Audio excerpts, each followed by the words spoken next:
Everybody, I don't have my bell at present, but I'm calling the meeting to order, please. All right, and guess what? Me finding past presidents Fernando Zazueta and Larry Stone last week actually worked.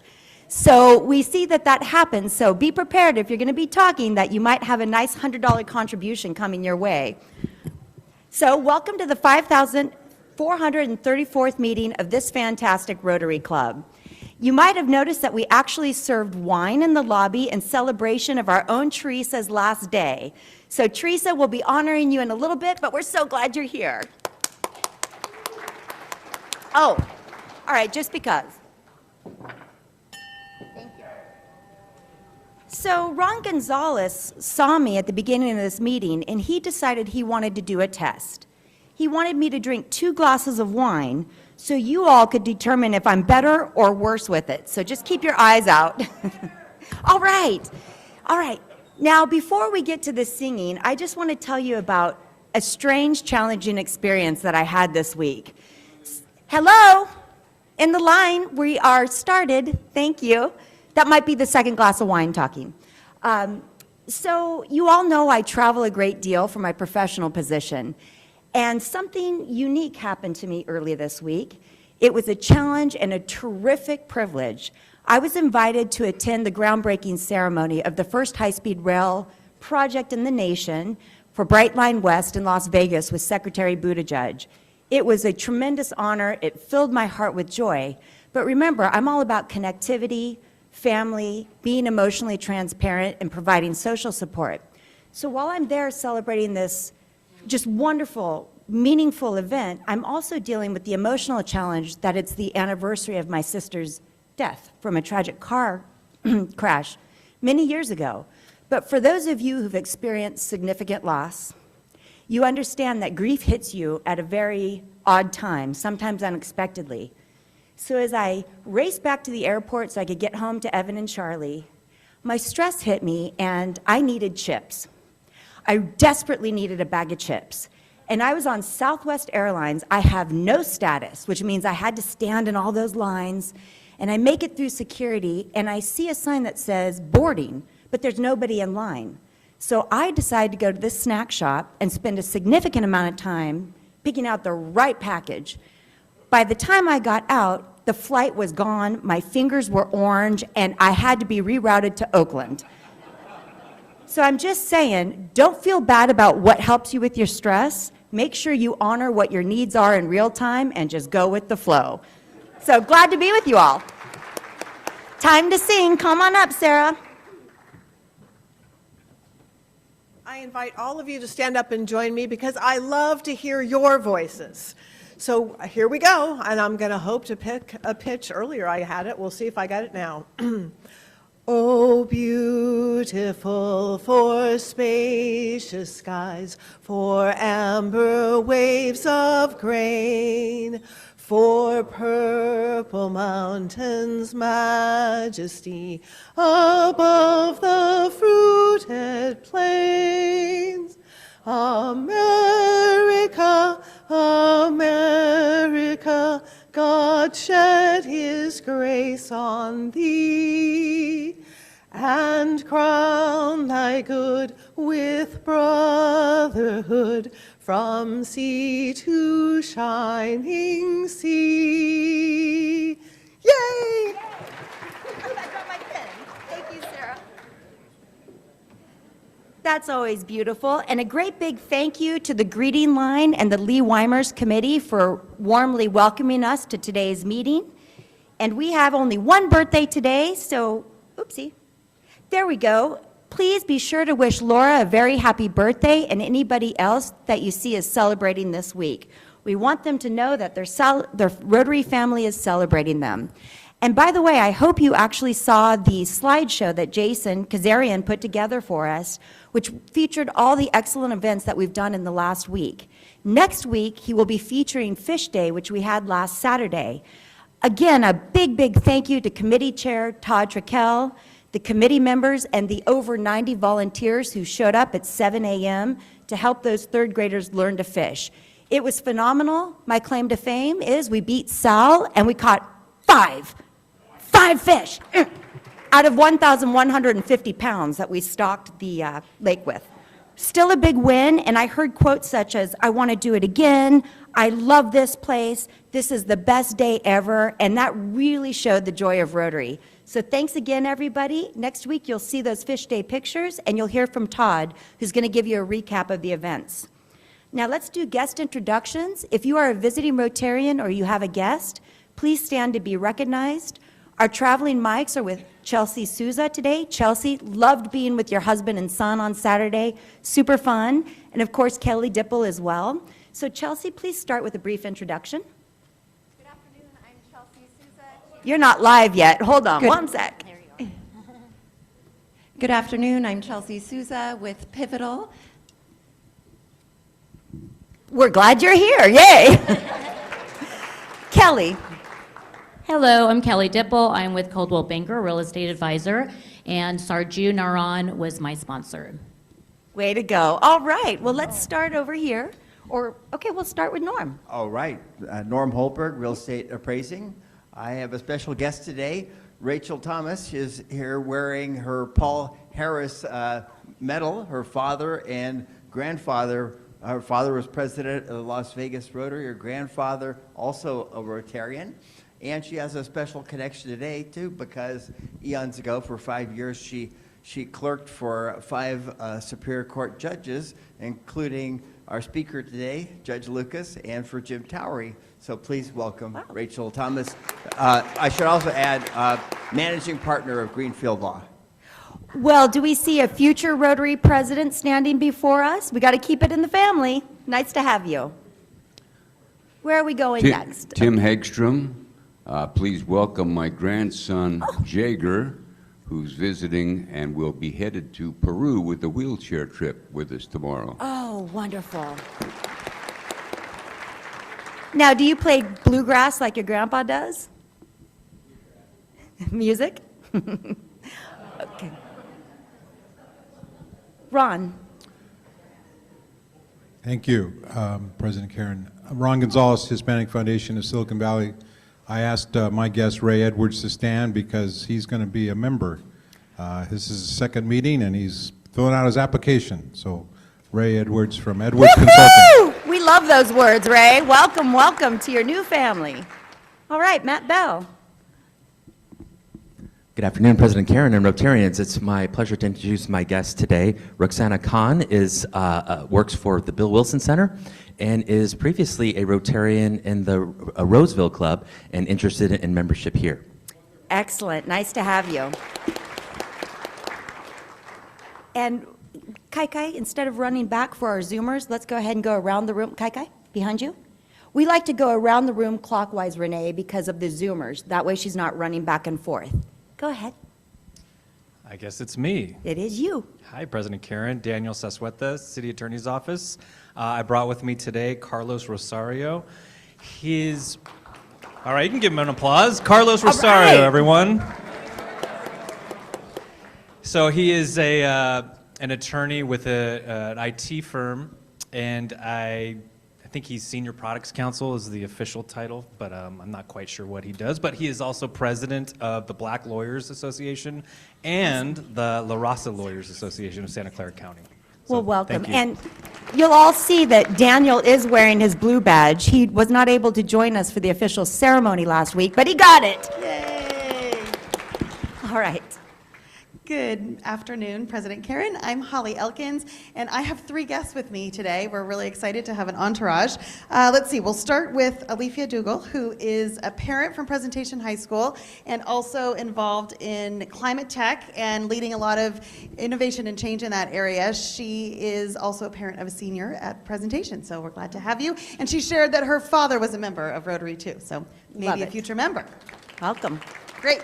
And then also we have with us Yvette Fraudulin. Yvette is an alum of Presentation High School and a counselor with us and excited to be here today. And joining her is Mairead Brody, who is a teacher with us, social studies, econ teacher, and the lead for our Women in Law Club. And we're all here actually because we are also fan club for the judge today because Judge Lucas came and spoke with our students. So thank you very much. Judge Lucas is also an excellent fisher, I might add, after what I experienced on Saturday. Terry. Hi, President Karen. This is my good friend, Irene Smith. We've been friends for about 30 years. Our kids went to preschool together, actually with Kathleen's too. And Irene works at NASA as a aeronautics software engineer. She's very smart. She's a real rocket Very scientist. smart. I love it. Welcome. Greetings, President Karen. I want to introduce Rania Mosin, who was my former Deputy Chief of Staff and the most amazing employee for the City of San Jose. Oh, all right. Welcome. Renee. Hi, Renee Johnson. I am a member of the Rainbow Rotary Club, Silicon Valley Rainbow Rotary Club, as well as Area 5A AG. And Carlos is my nephew. Oh my gosh, how cool. And you'll be hearing from Renee just a little bit later in today's program. So thank you, and one very exciting update. I have it on good information that John Kennett, our dear friend and former executive director, is zooming in today for Teresa's special day. So say hi to John, everybody. Hi, John. We miss you. All right, Sandra, come on up. It's time for... Wait, oh my God, there he is! Ah! Looking his normal, joyful self. Yay. We miss you. All right, time for a committee update with Sandra Jewett. We're talking about the blind wine taste testing.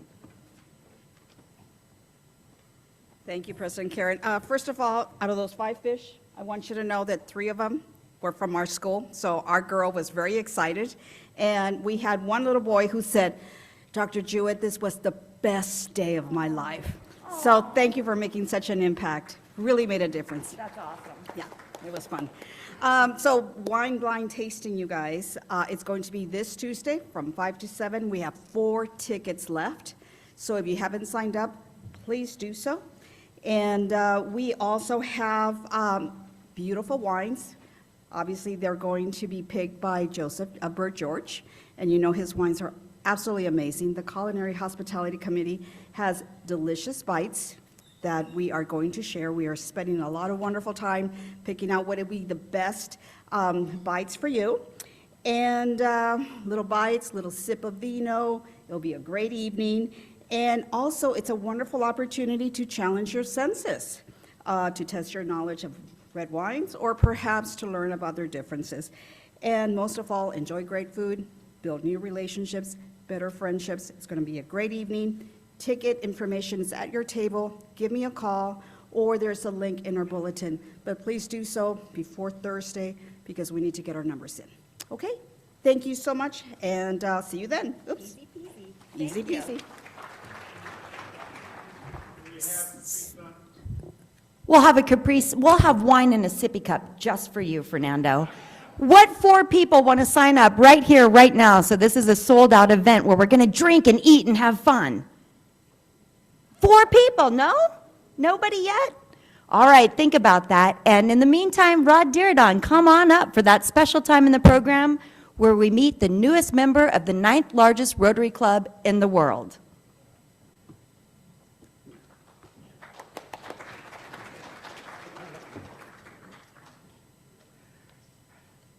It's always an honor to introduce a new member, but it's a special honor when that new member is an Italian. As you know, my father, who changed his name from Diridoni to Diridon, said that there were 2 kinds of people in the world, Italians and those who wish they were. Christian Palecchia was raised in Brooklyn. He was a school teacher, biology teacher, and decided to change careers. So came out west, went to our favorite university. I'm a little biased. Go Spartans. Go Spartans. And graduated. And while he was in graduate school, he started 2 different businesses. And then he got out. And in about 2010, he began to work for general contractors. And now he, after leaving those in 2023, he's currently the senior manager for J.E. Dunn Construction. And he's now the newest Rotarian, Christian Palecchia.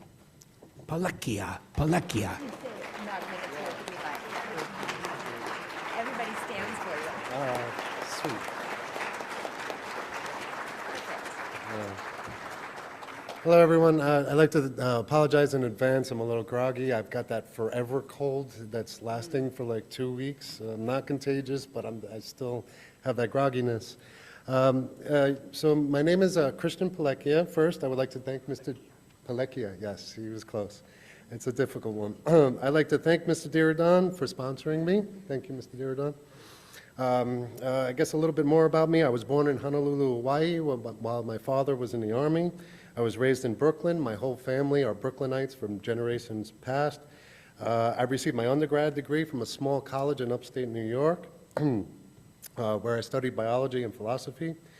From 2001 to 2004, I was a high school biology teacher for the New York City Board of Ed. In 2004, I moved to California to return to grad school and pursue a different career path. A short time later, I received my MA degree from San Jose State. Again, we should say, go Spartans. During my time at SJSU, I opened up 2 businesses. It was actually an MMA gym and then a fight promotion company. I did some zigzags on my career path. In 2010, I became a project executive for a small local construction company. 2 projects I'd like to highlight are the Railblazer roller coaster and the 14-acre water park expansion at California Great America, right down the road. Those are 2 fun, unique projects. 2022, I ran for a seat on the Santa Clara City Council, but I was defeated by the 49ers. I was so freaking nervous on how that joke would go here, but yes, and yes, I'm a senior manager at J.E. Dunn Construction, the greatest construction company you haven't heard of yet. Thank you very much. Careful, you got a lot of construction folks in here. We're going to get a quick picture.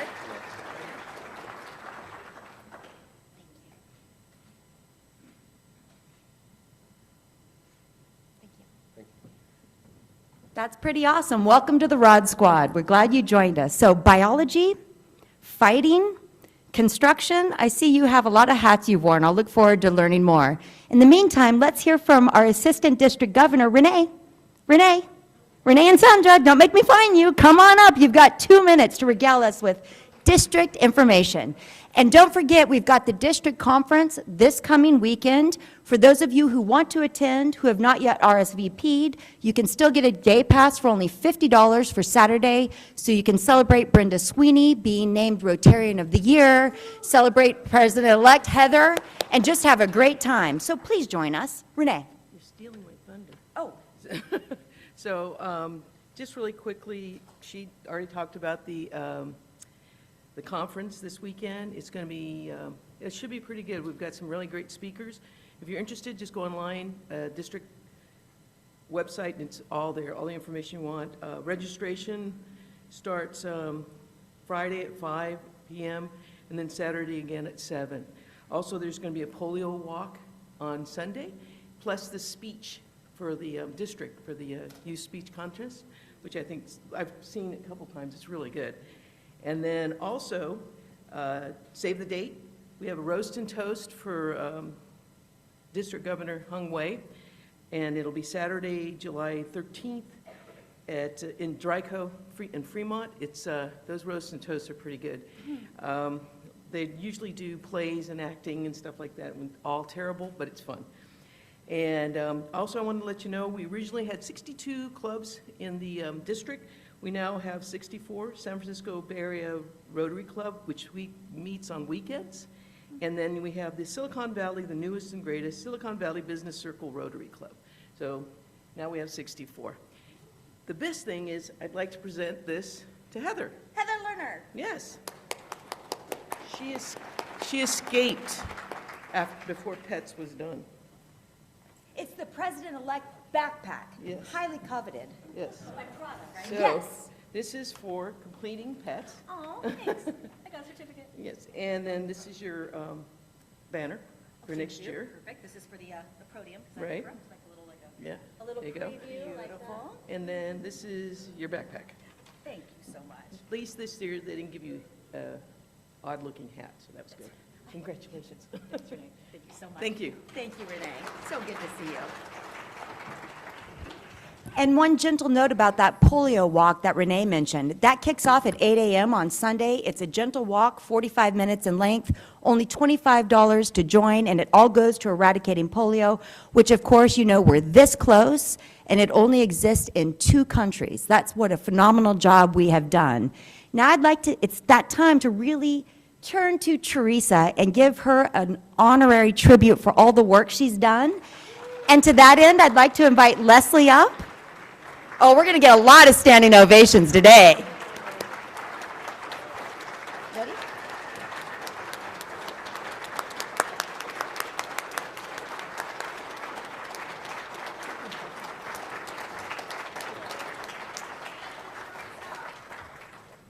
All right. Well, after a blessedly, for me, protracted exit, Teresa's actually retiring. She and her husband will join us for the June 5th barbecue. Hope to see all of you there. And then they will be moving shortly thereafter to Utah to spend more time with her daughter's family. Let's be honest, it's the grandson. Teresa started working for Rotary in 2004, so she's in her 21st year with us. Former Executive Director John Kennett was hired that same fall and worked with Teresa for 14 years. I believe he's on Zoom with us today, so hi, John. Maybe Marie's watching too. We're fortunate to have had someone with Teresa's dedication and flexibility. She's held a variety of positions with Rotary, most recently as our bookkeeper, and she's really been the glue that keeps the club going. Marie came on board in 2019, the same year Teresa had to work with 3 different executive directors. Her leadership was critical, and she really steadied the proverbial ship. Her institutional memory was invaluable as we entered COVID and came out again. So thank you, Teresa. Thank you for training Lisa Regal to replace you in the bookkeeping role, for sharing your wonderful organizational skills with us for so many years, and for being such a friendly and dedicated Rotarian. We will miss you so much. We have some parting gifts for you. So unfortunately, past President Bert George is ill today, or he would have been here to do this, but he has a special 2009 Cabernet, and 2009 is significant because that was his presidency year, and he so enjoyed working with you. And in 2022, some of you will remember that Teresa was honored with the Glenn George Spirit of Rotary Award, and that's, again, a real sign of Bert's appreciation for all Teresa did. So.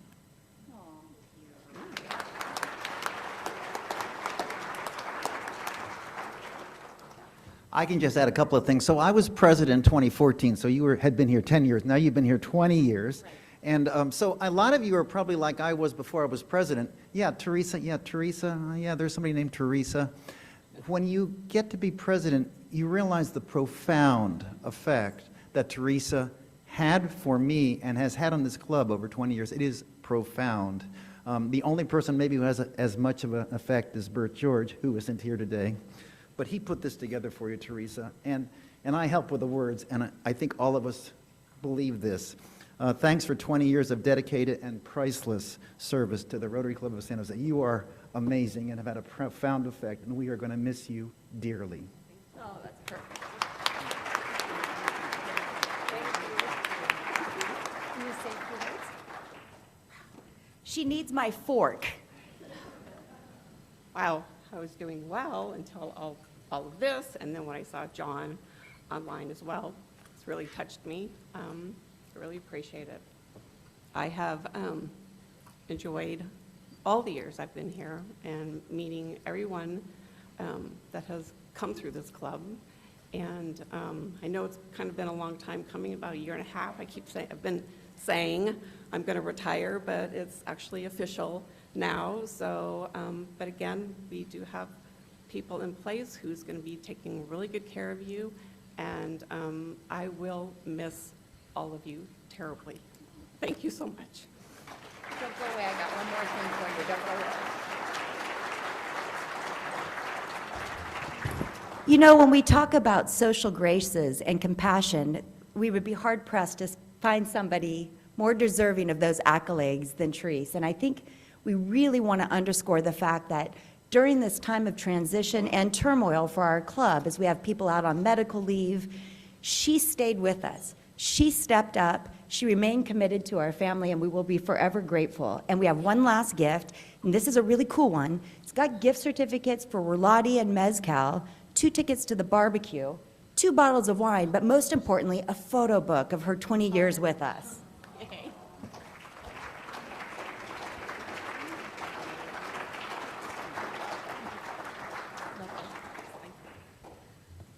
That's always hard. You leave your gifts there. I might drink them, but you're okay. And she'll stick around a little after today's meeting if you'd like to enjoy a glass of wine on your way out and to spend a few more minutes talking with her. We can't wait to see pictures of that grandson, and we look forward to celebrating with you in the future. And before I move on, I want to share something very exciting that some of you may know. Our very own Marie did an update on her Caring Bridge website today, and her chemo is done. Chemo is done. Her dedication to putting her hands, I have goosebumps, putting her hands and feet in ice for an hour before every chemo treatment saved her from having neuropathy. So she's done everything right. There's been tears, but there's passion, there's compassion, and there's hope. And let's just keep sending her those positive vibes. And before I move on to our speaker, Leslie, you deserve a standing ovation in your own right for everything you've done to keep us steady and committed and working through the transition. So one big round of applause for our Leslie, too.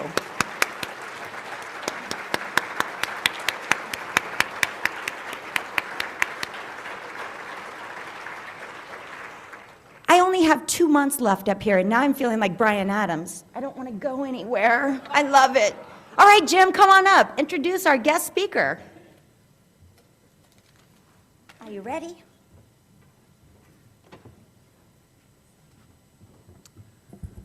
I have the honor of introducing today's speaker, retired Judge Patricia Lucas of the Santa Clara County Superior Court. Judge Lucas was born in San Francisco. She's a third-generation San Franciscan.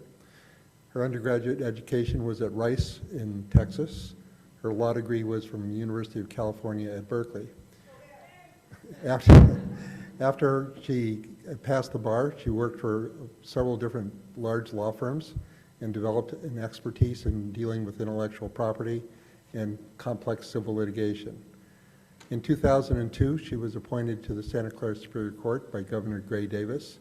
She spent over 20 years with the court, and that included a stint of 2 years in which her colleagues selected her to be the presiding judge and to run the court operation, which she did very well. She's passionate about teaching. She spent substantial time teaching students and lawyers. And after she retired, she has just joined JAMS, which is the nation's biggest dispute resolution business. Before I leave, I'll just mention 3 fast facts about Judge Lucas. First of all, she has the happy circumstance of dual citizenship, not just American, but also Irish. Secondly, and this may be related to the first point, she just finished a teaching stint in Dublin, Ireland for 3 months, teaching Irish lawyers and judges about the American legal system. Good luck with that. And third and finally, she is passionate about traveling. Just ask her about her trip to Antarctica. Please join me in welcoming Judge Patricia Lucas.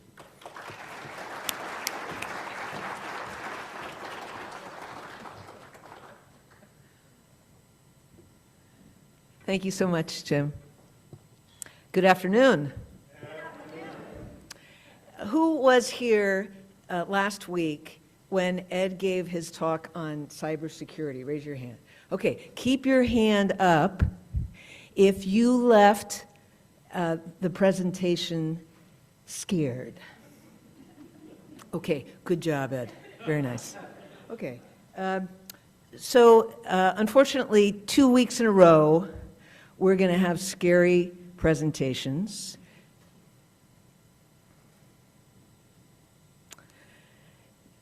Scary because the stakes are high. The stakes include your money and your property, which is what Ed was trying to help you with last week. But the stakes also include individual rights and freedom that you enjoy and that those you care about enjoy. You may not be familiar with these terms, judicial independence and the rule of law, but my mission today is to convince you that they're important in your lives. Okay, speaking of your lives, who has been to any courthouse for jury service? Whether you served or not, raise your hand proudly, and keep your hands up if you were actually sworn and served as a juror. Okay, well, thank you for that service. Next question in this series is whether you've gone to any courthouse for any reason other than jury service or work. So judges, lawyers who work at the courthouse, that doesn't count, but okay, so raise your hand. And it could be, these are just examples, but it could be any matter that involved you or a loved one, a friend. Okay, so you have been participants in the justice system in a few different ways. So we're going to talk about what that justice system means, how it works, and what it means for you. All right, so you've shown me already how excellent you are at raising your hand. That's very good for you after you've eaten lunch to be raising your hand. People on Zoom can raise their hands too. It's good for you. So this is the first multiple choice question. You have to answer. You don't get your graduation certificate if you don't answer. So everybody ready to make a choice? Okay, these are your choices. Study them carefully. Okay, who wants to vote for A? Who wants to vote for B? Tough crowd. Who wants to vote for C? Oh, excellent. Okay. And D. Ah, okay, a few votes for D. That's interesting. Okay, so you didn't go for A or B. A is clearly wrong. Judges are not free to make it up as we go along. B is also wrong. Judges are accountable for their decisions. That's why there's a court of appeal. Judges are also accountable for their conduct. It's not considered misconduct if you make a decision that gets reversed, at least at the moment it's not. But there are other aspects of a judge's conduct which can lead to discipline. So judges are accountable. The judicial branch is in charge of interpreting the law and is independent from the legislative branch, which makes the law, and the executive branch, which enforces it. So this is the key, and we're going to talk about this quite a bit more.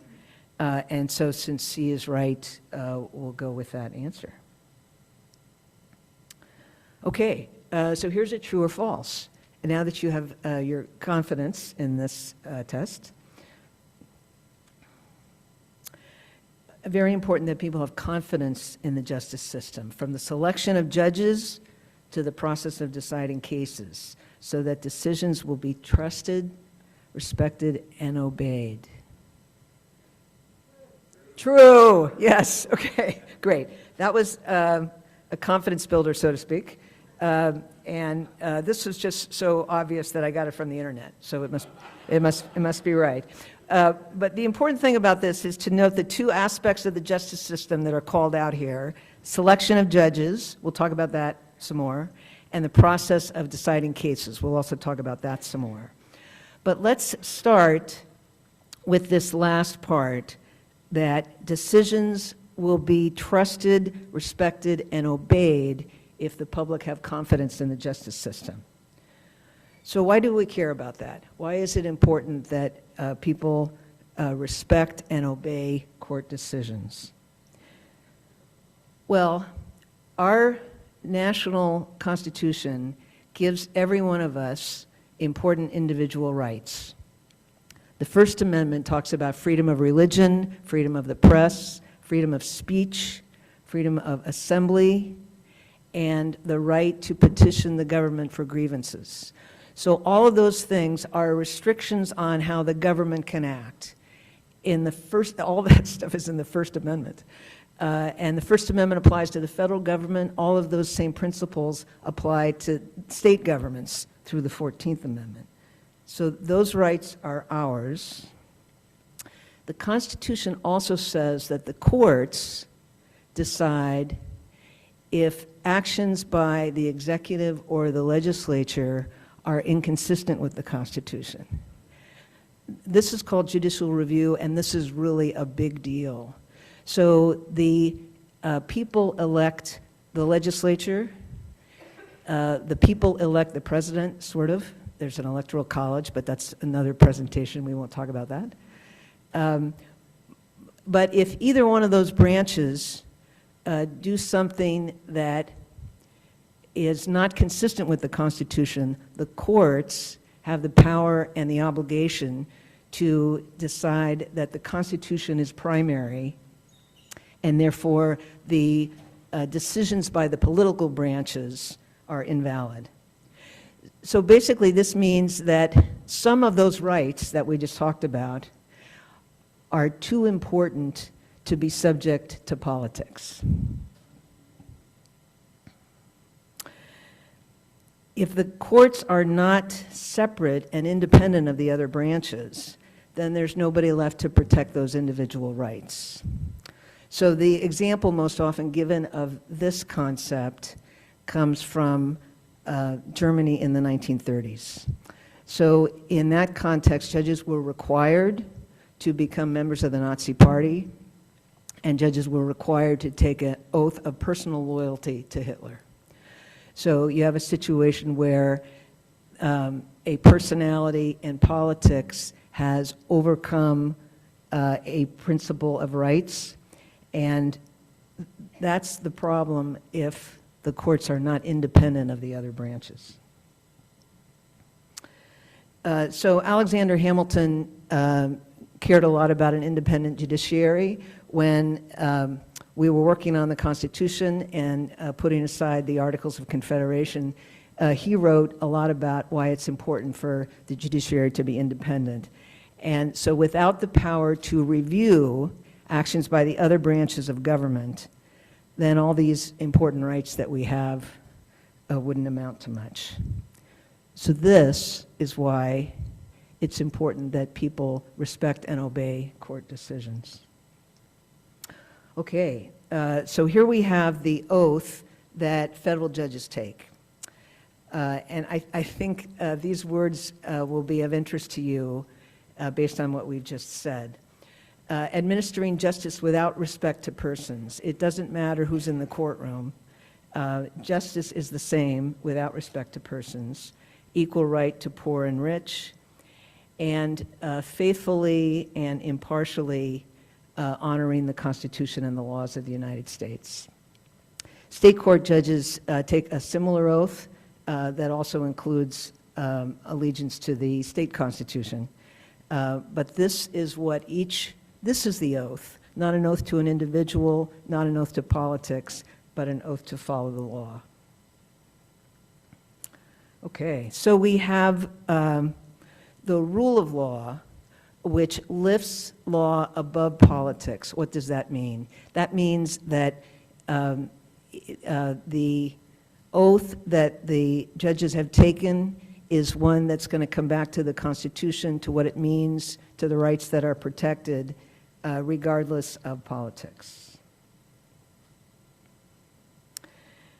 So again, we see that it's the confidence in the people in the justice system which gives us the confidence in the rule of law.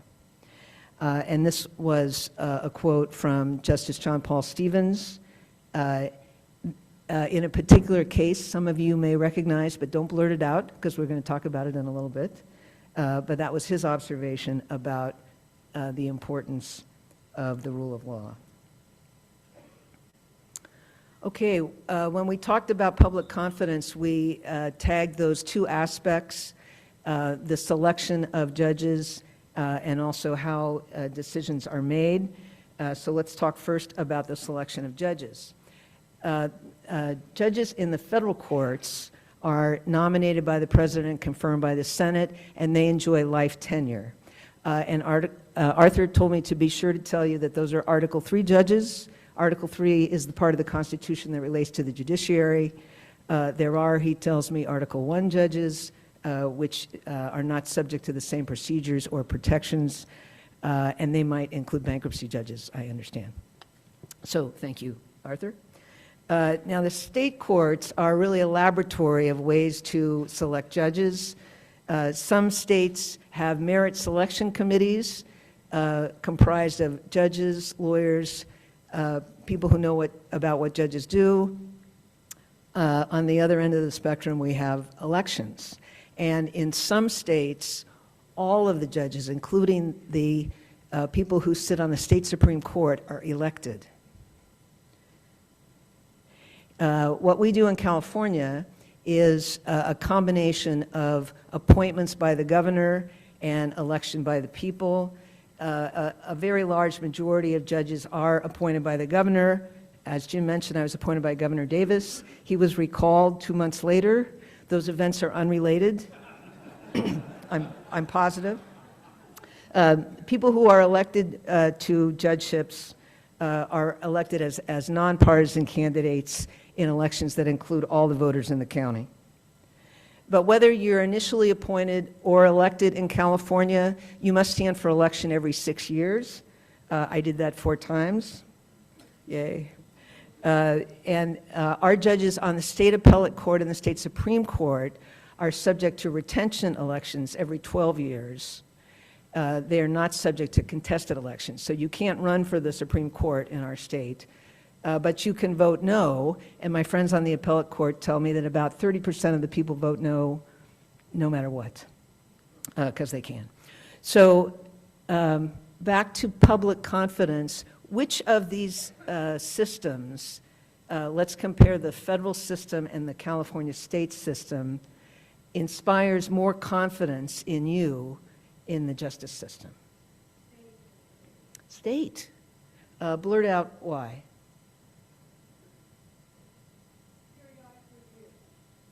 Periodic review elections. Is that what you mean? Okay, that is also the subject for another presentation. We won't go there. So the other point about public confidence was the process of decision-making. What can a judge consider? So be alert, this is another multiple choice question, okay? So consider the choices and get ready to vote. Who wants A? Who wants B?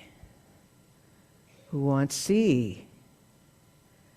Anybody for D? How about E? All right. Well, thank you for getting that one right. Okay. So none of these other things are factors that judges are going to consider. They're going to consider and decide on the law. So the independence that the judiciary has to maintain really is the key to impartiality. Those two things are linked. Here's a quote of interest. Although we may never know with complete certainty the identity of the winner of this year's presidential election, that's a hint, the identity of the loser is perfectly clear.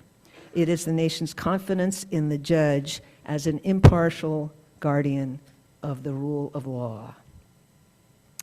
What case is that? Yeah, okay. That's Bush versus Gore, and that is our friend Justice John Paul Stevens, who dissented along with 3 other members of the court. His observation is important in connection with the position that the public trust and confidence is what makes the rule of law work. And if that confidence is lost, then the people are the loser. So this was a question put to judges. by the National Judicial College, whether the judges felt that public esteem for judges had risen, declined, or stayed the same for 10 years.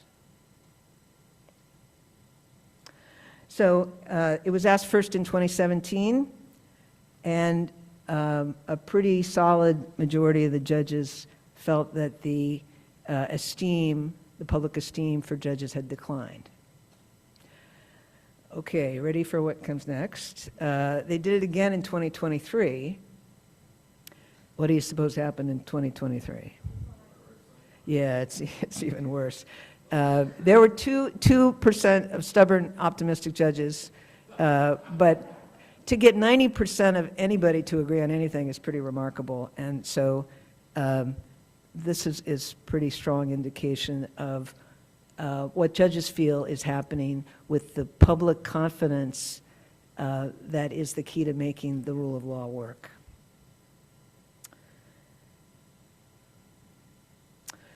So there's also some survey work that was done on the Supreme Court.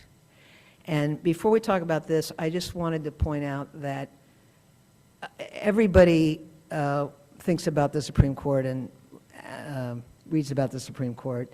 And what they do is usually important because it affects those rights that we talked about at the beginning, and it affects, obviously, the whole country. But they did 61 cases this whole year.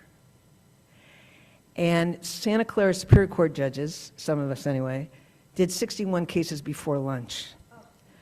So it's really important that we keep in perspective when we evaluate information about the justice system through the lens of the Supreme Court.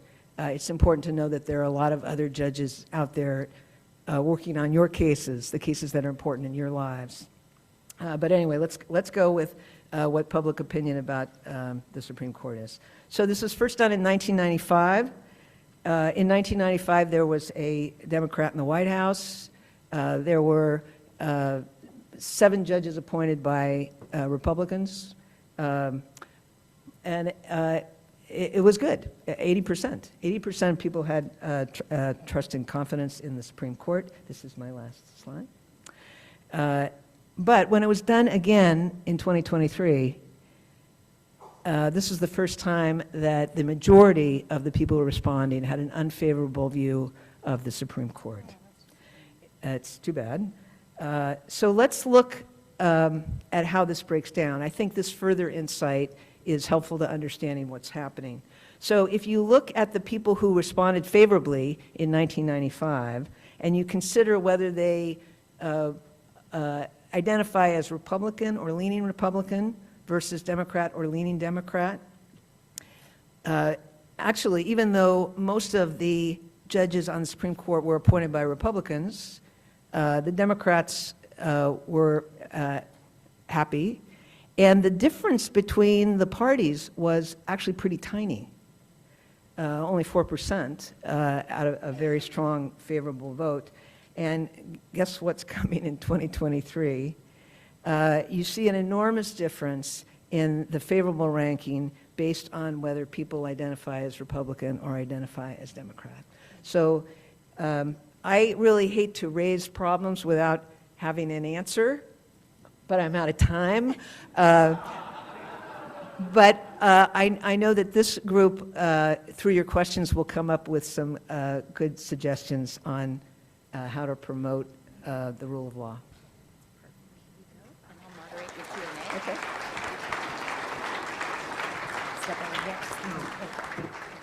Thank you so much to the judge. And as always, Kai is very helpfully sending me messages from Zoom. And we received a lot of positive reinforcement, including, and I quote, that they love the talk, it's clear and well organized, and really appreciate your perspective and your dedication.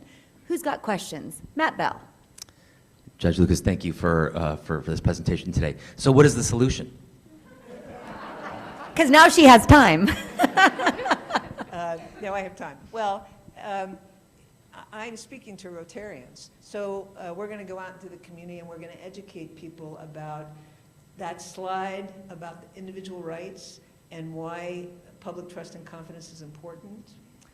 And then I guess you just tell people to vote and do what you can as a citizen to show up for jury duty and support the system. Or better ideas, which are about to come, because now we're going to call on Arthur, I guess. Okay, no, next no. we'll go to Jeff Okay. Poley, then we'll go to Arthur, then we'll go to Barbara Marshman. And thank you for giving us a test. I love getting A's. I really miss tests. Jeff. Judge Lucas, thank you very much. I just have a quick question. In looking through the voting options each time, whenever I come across a judge for voting, how does one gain insight about how to vote for either judge? You can look at candidates for office, you can look at propositions and do some research. What do we do with the judges? Yeah, well, that really gets to whether it makes any sense to be electing judges at all. Now that I'm retired, I have an opinion, and I can actually say my opinion out loud. And people in Ireland were completely astonished that we elect judges. They couldn't understand that at all. And when I was on the bench, I got questions from family members and friends, who should I vote for? So as a responsible voter, you should find out as much as you can. There are organizations that evaluate judicial candidates and then provide to the public their rankings. That's about the best you can do. But our system includes, in the state, election of trial judges, so just do your best. How do you feel about the fact that I fill out my own ballot and then just hand it to Evan to copy? Is that okay? Arthur, your turn. Yes. It's true. Oh my God. So one of the criticisms is of American education, that we don't educate kids in elementary school, junior high school, and college about the three branches of government and what they really should be, what each is responsible for doing. And so you get a bunch of uneducated citizens. Of course, nobody in this room, but all of their children are uneducated. And so I wonder how you feel about that as one possible solution toward educating the public about the importance of judicial independence. The solution being educate young people about civics and their government and how it works. Well, Rotarians do it, because I went to Prez, and that's what we did at Prez. So you can all do that. You all know people, you know some part of our community that you can talk to and make a difference. And if you want to borrow my PowerPoint, you can do that. Oh, that's nice. Okay, Mark, I see you, but we're going to go to Barbara first for, oh, Zoom is already over there. Barbara, I'm sorry. We're going to go to Mark, because she's got the Zoom camera. It has. Okay. I'm taking you out of the lineup then. Mark. Thanks, Pat, for an excellent presentation. I mean, I think one of the points you made that was quite telling is the disconnect between how people view the Supreme Court and how they may view their own local judges. I think most people, to the extent they have contact with the judiciary, are favorably inclined towards their local judges, but view what's happening at the federal level, and particularly the Supreme Court, with concern. And it seems like, while education, as Arthur suggests, is a great idea, that there are also systemic challenges that maybe need to be addressed. And I wonder your thoughts both on the idea of lifetime tenure and whether that should perhaps be changed with regard to federal judges, and the idea of expanding the Supreme Court to correct what may be an ideological imbalance in the court as a result of political machinations within the legislature that didn't allow past presidents to appoint judges they were entitled to appoint. What are your thoughts on those and other challenges that might need systemic correction to make a difference? Well, we certainly have our share of systemic challenges. There are differing views on life tenure. Some states have life tenure for their state judges. And the point of life tenure is to ensure that judges don't have to be influenced by politics, that they don't have their jobs on the line, that they don't have to fear losing their job when making the courageous decision that is consistent with the law. So, I mean, that's the argument for life tenure. You know, whether you need judges to be responsive to the people in the way that elections require, not sure.